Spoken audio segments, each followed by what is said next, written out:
Hello, hi.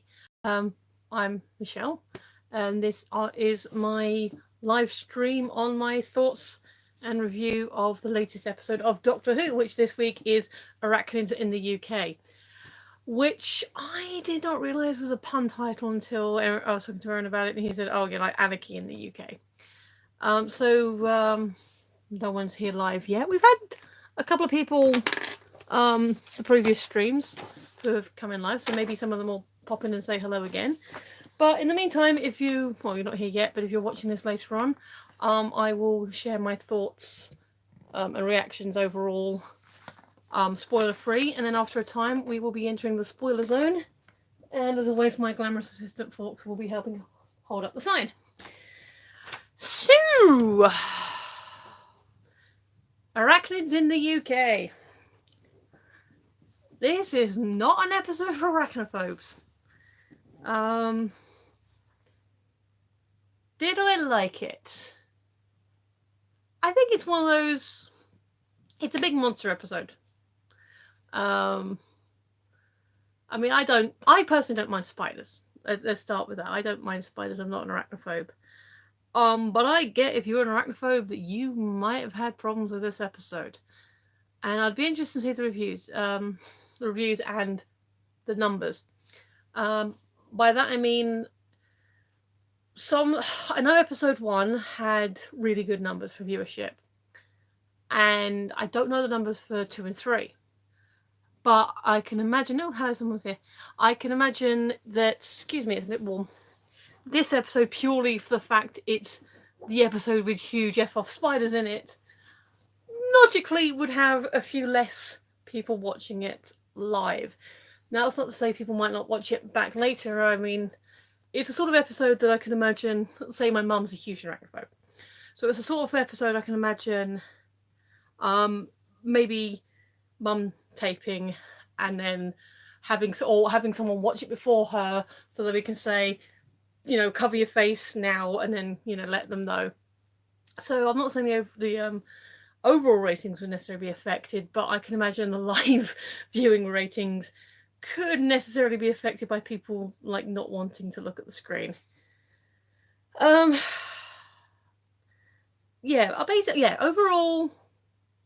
didn't hate it. Good character moments. Chris Noth is the main sort of antagonist. There's Nadja, who I know the actress. I tried looking on the credits. I can't remember her bloody name. I know she's been in Coronation Street. I knew her first for Dinner Ladies. She's Yaz's mum, and she's really sweet. So yeah, basically we've got a couple of stories happening. The Doctor gets them home, and then they find out stuff's happening. So the outside the spider story, we've got Yaz's family, and then obviously there's some more stuff with Graham and Ryan. Now, obviously, I'm not going into details because we're still in the spoiler-free zone. So I guess we can talk about the acting again. Bradley Walsh. I wouldn't say he's necessarily full MVP. This time, he is still bringing a very good performance. I would say that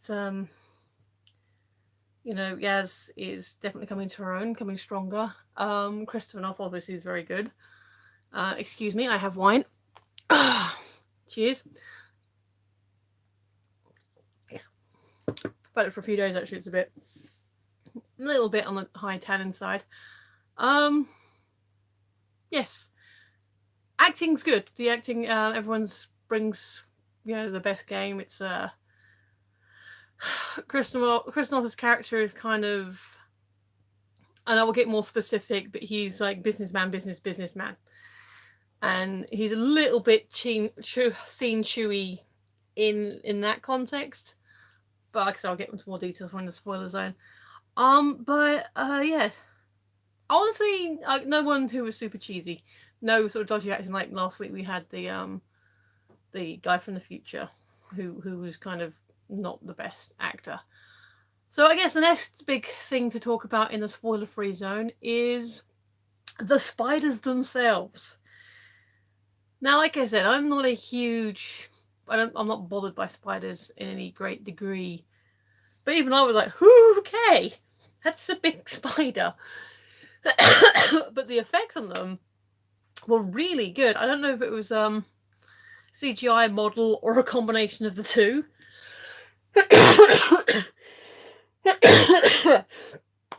I'm guessing there probably was some practical because they were big, they were moving around, there was articulation. They looked really good. They looked fuzzy, spiders, this type of spiders are fuzzy. And that's always good. I'm gonna have some water, excuse me. Sorry, thank you. Yeah, fuzzy bodied, big mechanical legs. Like I said, if it was model work, the model work was amazing. It was CG. The CG was really good. And it was a combination of the two. I didn't see where they joined. Like sometimes you can tell when something switches from model shot to a CGI shot. This was pretty smooth. And like I said, for the nature of some of the scenes, I'm going to say it was probably a combination of the both. But I couldn't tell you which was which. To answer what anyone's maybe thinking, I still haven't seen Planet of the Spiders. No particular reason. I just haven't finished the Jump Out era yet. I think the only classic Who era I've actually finished is probably the Fifth Doctor, because he's my favourite. I think the Seventh Doctor as well, because he's got less episodes and stories. Ooh, 4 people. Hello, thank you. So I haven't seen Planet of the Spiders. I've seen clips of it, and yeah, the special effects on the spiders in this episode definitely better. Definitely a huge step up. The other guest character outside of Yaz's mum, which the doctor keeps calling Yaz's mum, Nadia. Oh, it's Yaz's mum, Nadia. Yeah, that's the doctor lady from the local university who happens to be a specialist in arachnids. And she was very good. Again, I didn't get the actress's name, but yeah, I mean, I'm not sure. It's like with anything, to really talk about it and get into the details, I need to get into the spoilers, and I'm just trying to think, what can I talk about that isn't a direct spoiler? To say. And excuse me.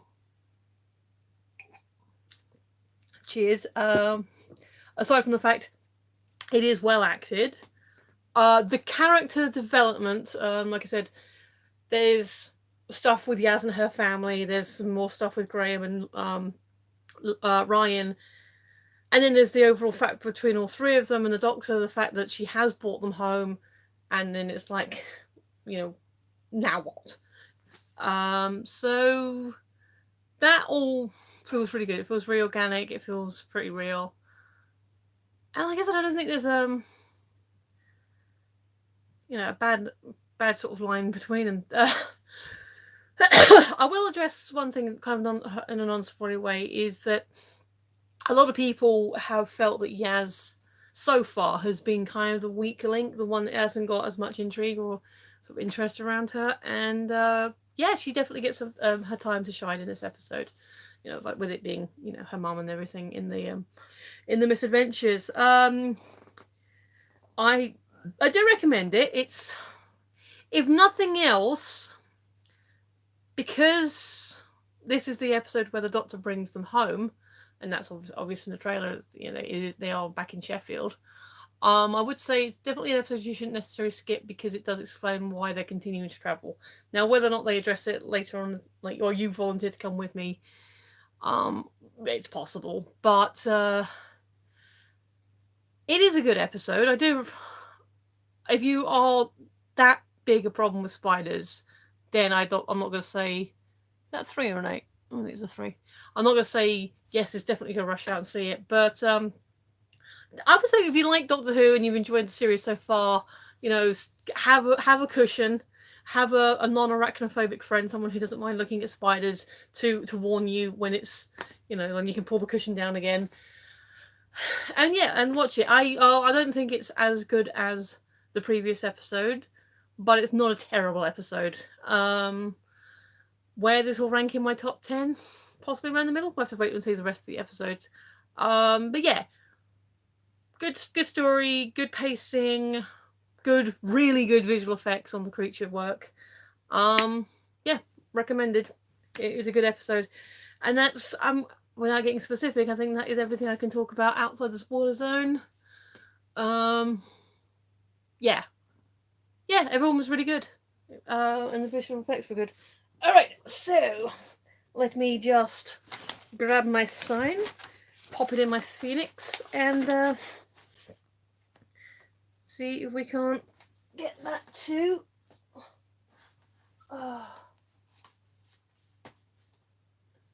Stay put. And let me just, because someone's joining us later or watching it at a different point. We are now in the spoiler zone, people.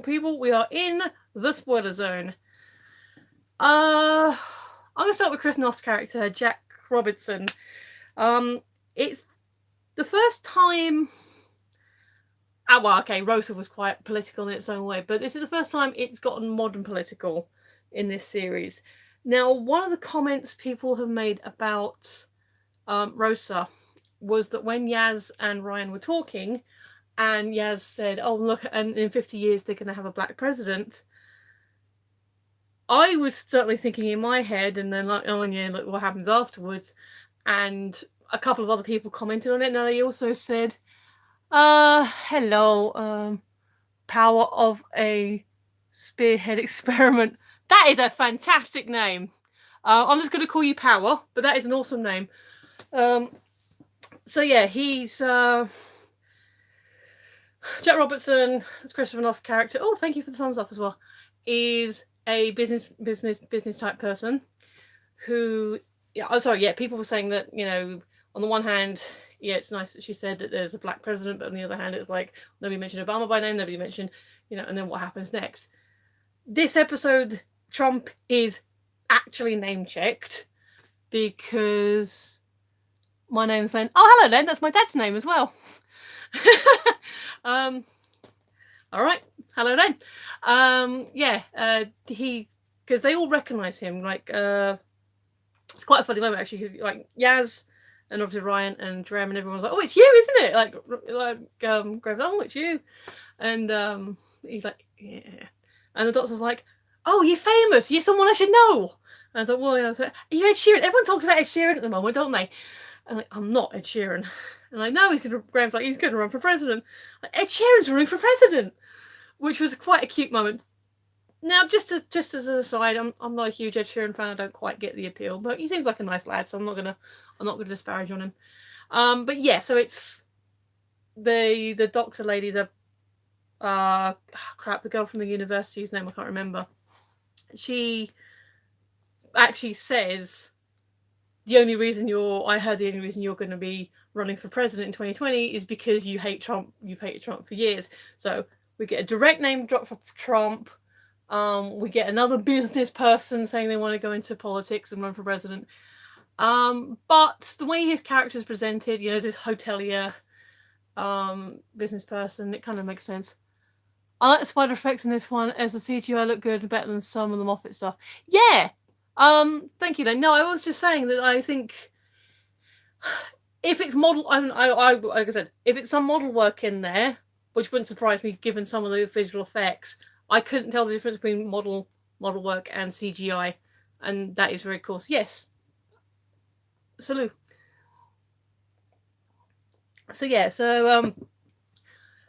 let's take it back to the beginning, sort of run through bulleting a little bit. We get the cold open where Jack is talking with his lackeys, his business people. He's in like the main the ballroom, like just basically, we're setting stuff up. Is Kevin, his bodyguard, walks in, so we got to go, and he's talking to damn, I'm terrible with names. Cute redhead lady who turns out is his niece's wife. So a lot of progressiveness on this one. So they cold open as she's sort of kind of going, that's Nadja walks in and is immediately fired.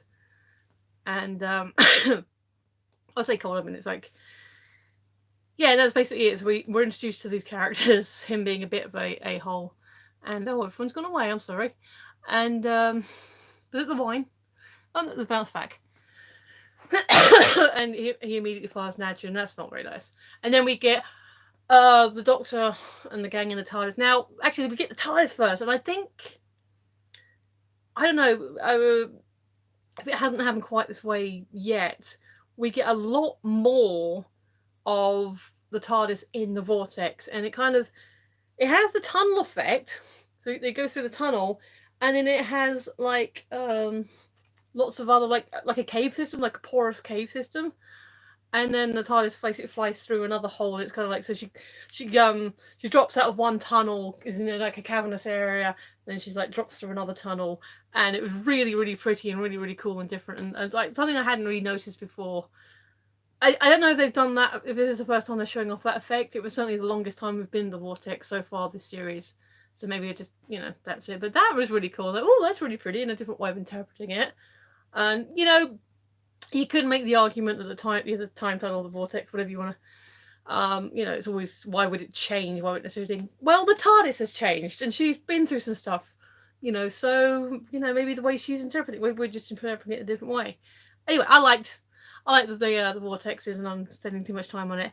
She gets them home. She's finally got her. She kind of finally worked it out.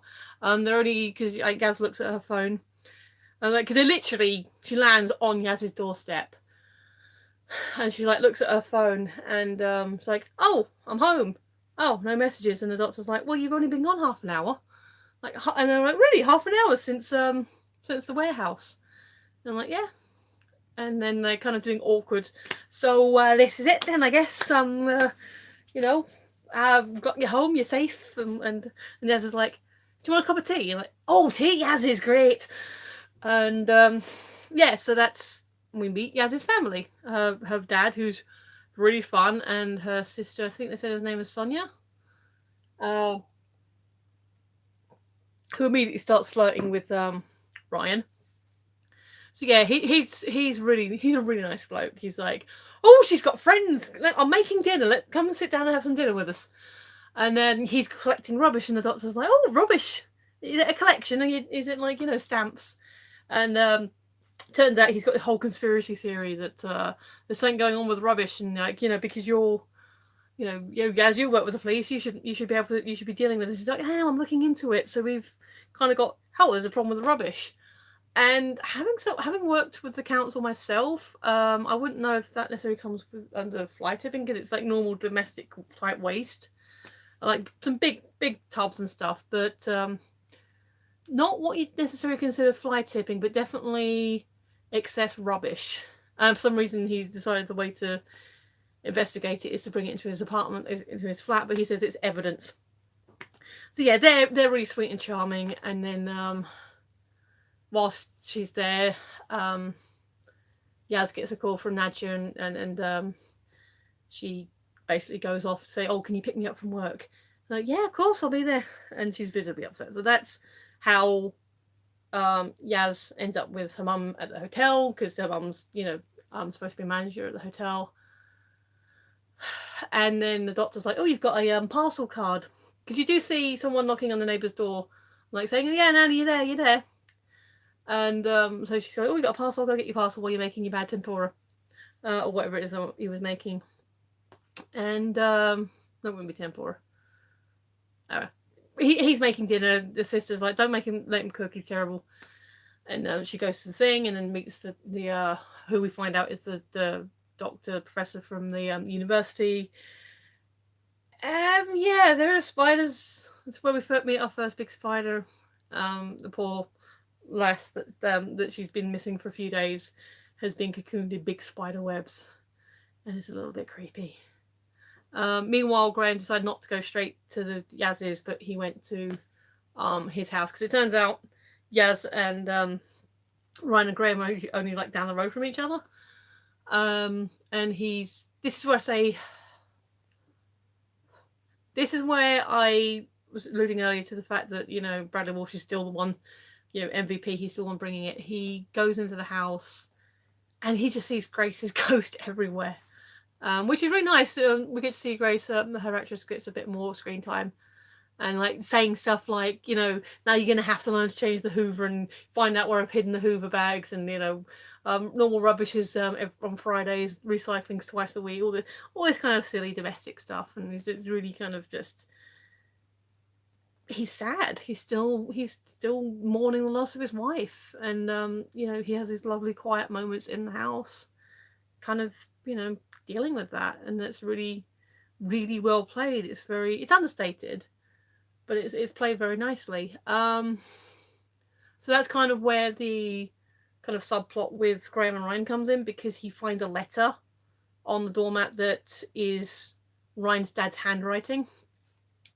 So he's wandering around. He goes up to the attic and sees a spider carcass, and that's when he tracks down the doctor. And then basically, because they've investigated the flat, she's like, "What? You know so much about spiders. You investigating the webs. You don't seem..." And it turns out that she's a spider expert at the university, and they've been having weird spider reports for the last couple of months. And then so she does the whole drawing, like, because the doctor's got the professor. We're going to call her a professor. I can't remember her name, but so the professor has got like the pins on the map saying where all the different spider things are, saying she can't work out a pattern because there's, it's different species, it's different types of behavior. Sometimes they're just a bit too big, sometimes, because she points out the one in the flat is a domestic breed, it's just too big. The motor contained that one with garlic and vinegar. Like I said, I quite like spiders. I think they were kind of cute, I've already ordered, my Lucas the Spider's already on order, but should be here anytime soon.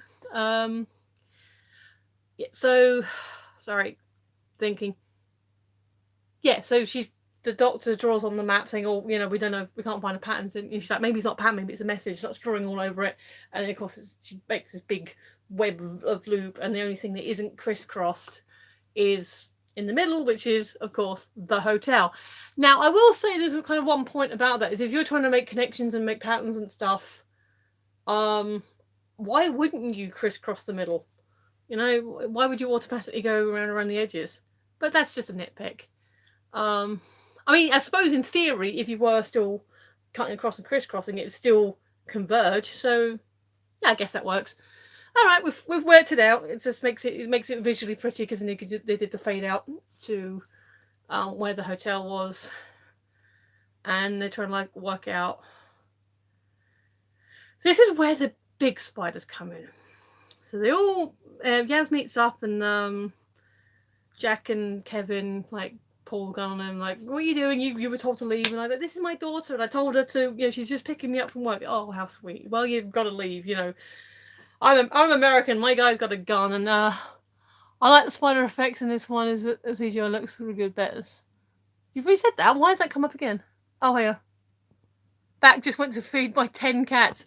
I'm allergic to cats. So, Len, I'm happy for you and your cats, but I can't visit you, I'm sorry. It would kill me. But hey, yay, cat dad! Len's a cat dad. Awesome. We're just talking about them going to the hotel. And he's being all American, saying, there's a point later on, saying, "Why can't you just have a gun like civilized people? Politics. This is where we meet our first big spider. So he sort of calms down enough to talk to Yaz and say, "Do you want to find out how good your mum isn't?" Takes her up to this room, which is covered in webs, and she's like, I checked this room yesterday, it was fine. And so he leaves them in the room, said, "I'm going to go to my scheduled bathroom break," which I think is our first clue, is maybe a bit of a control freak. Kevin sort of watching the thing, he sort of, you see him washing his hands, and Yaz hears a tapping in the wall, which is all you really see of that is just the kind of spidery legs. It's kind of mostly in shadow. But Jack gets the full mother, and it does the gag. Said you can't not visit me and my cats. Jasper, Jackie, Jack, Janquish, Jabba, Jelly, Justine, Junkie, Andrew. Nice. Nice, thank you, Len. So yeah, they kind of did the cliche where like, oh, spider comes out the bath. That's what spiders tend to do. And initially, there's a big explosion, and there's like lots of black. So originally, I'm thinking, is that like a swarm? And no, it's a spider as big as the bath. And again, I can understand why arachnophobes would not want to be watching this episode. It didn't bother me. But I can see why this is not an episode for arachnophobes. Hello, we're in the spoiler zone, but you're welcome to stay. So yeah, that was kind of a cool, weird, scary effect. And like I said, I'm not bothered by spiders, but big things that are as big as me. I'm 5'7". Yeah, I'm going to respect that. I will respect that. So yeah, that's where we our first big spider. Just backtrack a little bit. The niece's wife, the female assistant from the beginning. We see her going through a tunnel, kind of documenting what's, some stuff, because she's like worried about what's going to happen, because she's like, oh, everything I've done is about NDAs and all this stuff, and this is my record. And she's filming, so the camera's facing in front, she's got the thing going and narrating as she's walking, and then she gets attacked, which is a shame because she seemed quite sweet. And then her phone falls on the floor, so her light is down. Hello, how do you rate the episode? Kind of middling, not terrible, not brilliant, enjoyable, good character stuff. That is Channel Error. And Draconian Dan. Hello, it's me. Have we met before? If not, if we have, awesome. If not, you're still awesome. You're welcome. I haven't seen Cabri yet. Yes. She's going down a tunnel, her camera falls on the floor, her phone falls on the floor, and I don't think she was ever in selfie mode. It was a dark tunnel, and yet we could still see action on the screen. That kind of like, no, that wouldn't happen. That would not happen. But apart from that, it was cool. What do you think of the racist monk, Krasko? That was last week's episode, wasn't it? Be right back. Got to just feed my husband. He fell off his cherry picker yesterday and cannot move his left leg, so he wants his din-dins. All right, then you go take care of your husband and your cats. And I hope your husband gets better, because that sounds like a really nasty accident. Or you're just playing me and having fun. But either way, I hope people in your life are safe and well and getting the help they need. I'm on 3 thumbs up. Awesome, thank you. So she's recording and doing it, and that's when she gets her attack. And then they're like, okay, we need to get together, sort out what's going on, working out a plan, find out why it's happening. And why it's happening is because originally they think maybe Nadja's the connection. Yes, Mom, you're the connection. You work there, and you work home. Alfie, stop! I'm not getting that joke. Sorry. Message retracted. Fair enough. Alfie, if you're out there, hope you're well. So yeah. Right. So it turns out that because we have a lot of scenes in the lab at the university, and she's saying that tracking the behavior, spider behavior, they're being weird. They're attacking humans, but not necessarily consuming them. They're just you see them stored up. My wife has to be fed through a tube because I punched her throat so hard it collapsed. Dan, that's not very nice. I do hope that you're joking. If you are joking, that's a very sick joke. All right. And otherwise, I hope your wife's well. I'm not amused by that, Dan. Yeah, hello, Nuclear Dragon. Hello, DW and Dan. Yeah, hello, Nuclear Dragon. Yeah, so she's saying about how if a spider doesn't die, it will keep growing, that they're not necessarily aggressive. Back, just going to head off with my overview of the episode. So I love the plot, simple and easy to follow. The characters are awesome, and the CG is brilliant. I'm off. Wish you all well and goodbye. Thanks for your time, Len. Nice to meet you, and your cats, and your husband, and I hope everyone's safe and well. yeah, so it's, as it turns out, the hotel has been built on the top of a mine in which he's been chucking all the rubbish. And this is where I looped back around to the lab, because they do experiments on spiders and stuff, and like, sciencey stuff on the spiders. And she said, but we get rid of all our waste through private company, which is normal. You've got biological waste. There's usually a private company, a separate company that takes care of it. The local council can't take specific chemical type wastes. Turns out that the people that have been taking the waste are the same people. It's was it JNR, JDR? I think it's his initials. JLR, yeah. Jack's company, basically. They've been filling up the mine with all the rubbish and everything from around. Yes, I do like classic Who. 5's my favourite. And because of like chemical waste, because of other domestic waste, because of other things that get sort of middle in, they're basically, all the rubbish is going in without being properly sorted in a room that isn't ventilated. Green Death. So you would argue that it's a cross between Green Death and Spiders of Mars. No, Planet of Spiders. As I said, if you weren't here earlier, I said I haven't watched all the Pertwee era. I think I've seen Green Death. Is that the one where Joe leaves? Because I haven't watched it yet. If it is that one. Yeah, so basically, toxic soup. No, I agree with you there. Toxic soup. So they go into there. That's causing the spiders to mutate. So they, as Nuclear Dragon just pointed out, they have to play music in the one with the giant megas. Yeah, I knew that. I couldn't remember if that's the same one that Joe left in. I know the one that Joe left in was an Eco Warrior one as well.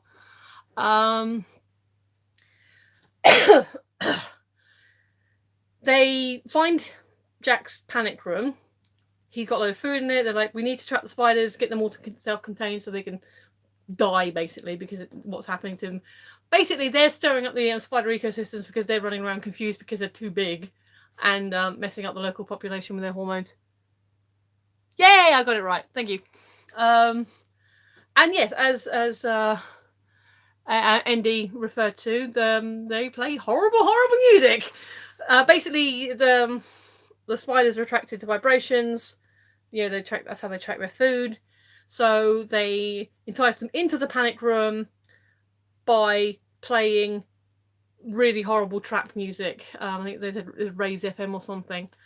And yeah, it was horrible. They called me the Great One. Ah, yes. Wasn't that Spiders?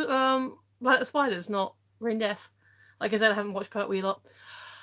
Anyway, so yeah. Have we talked about the big spider in the because they find a spider, they trap it, and then the professor's like, "Is that the biggest?" I'm like, oh, we've got to find out if that's the biggest. The biggest is as big as a van. My thoughts will go on until. Cool. They find the mother of the spider, which is probably as big as this room in the ballroom. Ruin the ending. I wouldn't say necessarily ruin the ending because it was logical. I probably would have gone with a different bassy type of music, but Ryan was going on what was on the top of his head, and it makes sense that someone of his age would be listening to that type of music. So while I can see it taking you out of the music of the thing because it's not your type of music, it's not my type of music, logically it had a reason to be there. Big spider in the ballroom. They describe her as big as a large van. So yeah, they attract all the little ones. Pertwee goes to Meteobolus 3 in Green Death and then comes back again in Planet of the Spiders. And yeah, and then when does Smith go there? It's the one with the ghost girl, isn't it? The haunted house one. I can't remember. It was one that goes back to Meteobolus. Meteobolus, I don't know. It's pronounced two different ways in two different eras. So yeah, they trap the big mama spider, and it turns out she's too big and she's basically dying anyway. And Krasnov, Jack shoots her in the head, and he's like, "That was not fair. She was dying anyway." Well, this is a mercy killing, then, isn't it? And so you have this whole sort of moment where the giant mother spider's gotten killed, and it's quite sad. And because she is stressed out, you can tell she's stressed out. So they take care of it. They take care of all the thing.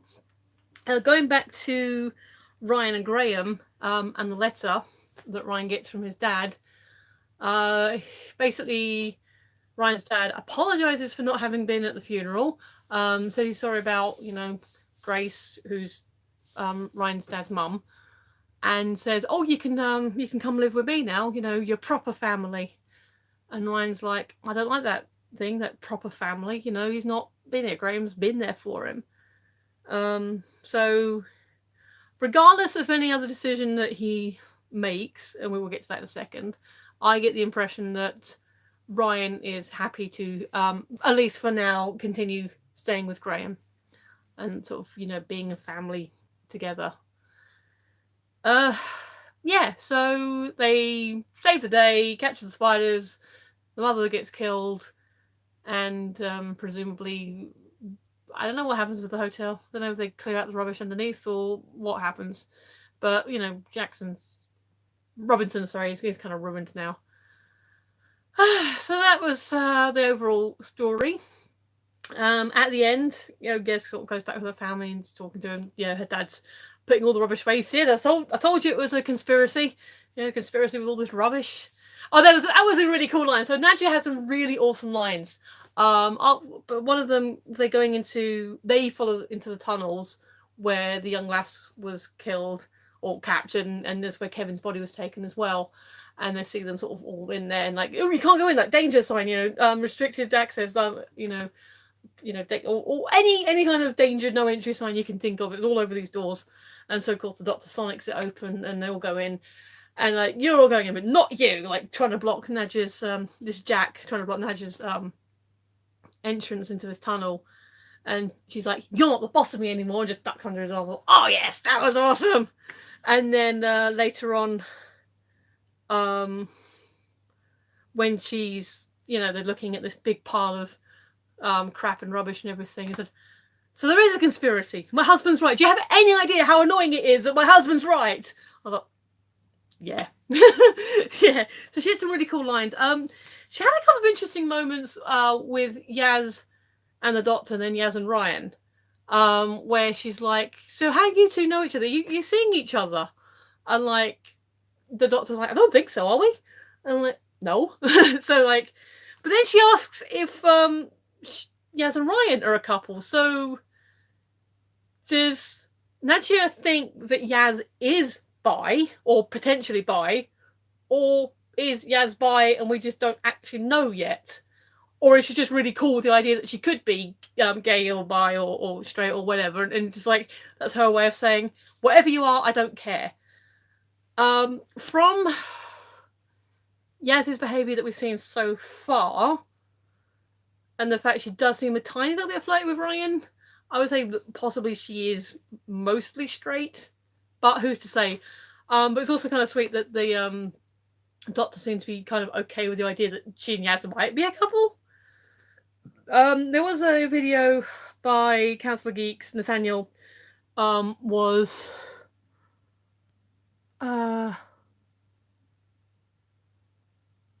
called have I heard about this YouTube called Six Sec? No, I haven't. The thing with the pop music culture with Ed Sheeran and the Stormzy music is kind of when they put a lot of pop reference in the Christopher Series 1, like Big Brother House of Britney Spears and that lol. Yeah, but the Britney Spears thing was a joke. As I say, with this, the grime music at the end made logical sense for the story, the plot they were telling. I'm okay with pop culture references if it's a modern era reference. As I say, the Britney Spears thing was a special kind of joke because it was like, the jukebox iPod playing, classical music, and that was kind of a funny joke. I'm okay with pop culture references if it's in the appropriate era. Or the joke they made where they accidentally rickrolled everyone in Father's Day. But as I say, so Council of Geeks made, Nathaniel made this post about... Sorry, I meant YouTube channel called... Yeah, no, I haven't heard of... I'm reading it as 6SEC, 6SEC. Unless you've mistyped something, I'm not sure which you're referring to. But Council of Geeks, who considers himself gender fluid, was asked the question, or he's seen the question raised a few times. Now the Doctor's female, is she, by definition, arguably gay? And he's basically said, possibly due to the fact that the Doctor themselves have only ever shown active interest if they've been actively flirting with anyone themselves, has been towards females. I think Jack would be the exception. Captain Jack Harkness would be the exception to that, simply because he was flirty first, and so it was like more of a banter thing. And I think he kind of has been flirty with guys if the guys have been flirty with them, but actively looking like there is any kind of personal attraction has only been towards women. So the idea that the Doctor, Jodie Whittaker, would be okay with the idea of being in a relationship with Yaz or another female does seem to support that theory that, by definition, as we as limited humans understand it, she is technically lesbian now. And that's an interesting way of sort of starting the conversation without directly addressing it. Excuse me. So I thought that was interesting. But just generally speaking, Nadja was a very fun character. But like I said, I'm not a big Coronation Street fan so much anymore. But I did really enjoy her character in Into the Ladies. And I really wish I could remember her name, because I'm terrible with actors' names until I've learnt them a little bit. I really should get better at learning actors' names and stuff. I'm alright with Hollywood actors, but British TV actors I'm a little less au fait with, and that's on my fault. But yeah, so big giant spiders. They find out what's going on with them. The spiders themselves, as I said, they are by definition the monster of the week, because they are these big B-movie, creatures that are causing troubles, but they're causing troubles on instinct, or the fact that the chemical soup has screwed around with their instincts and kind of made them confused or not know what they're doing. And arguably the bad guy is Jack Robinson, the Chris Noth character. So yeah, it's a creature feature where the creatures aren't deliberately malicious. They just happen to be following instincts which are squirrely right now. And I think that's interesting. They're not like, as I said, I still haven't seen Planet Spiders, but as far as I know, those spiders are more antagonistic on purpose rather than just on accident. But yeah, I'm not sure what else I can say. Like I said, good character moments. We get more character development with Yaz and her family, who she does actually get on with. She just not always. Oh, everyone's dropping off as well. Yeah, so I liked it. I wouldn't say it's the highest so far in this series, but it's a solid episode. We got lovely character moments. I said some stuff. The stuff with Graham and Ryan was really good. And yeah, so they get to the end and all of a sudden they're proper goodbyes, and they're like, "Can we stay? Can we travel with you?" Because Graham's kind of like, because time heals all wounds, and I don't want to spend that time in an empty house that is just full of Grace. Her ghost everywhere. I want time to heal on my own terms. Ryan's basically, I don't want to go back to the warehouse, and Yaz is like, the family's there, they're safe, they're well, and when am I going to get a chance to do this again? So yeah, they all, by their own choices, decide that they're going to carry on travelling with the Doctor. So yeah, I liked it. If you're an arachnophobe, I understand why you didn't watch it. But yeah, it was fun. It was good. I've been talking for about 40 minutes now. This is about average for these so far. everyone else seems to have dropped off. So thank you, that one person is still hanging around. But I'm going to sign off now. Liked it, recommend it.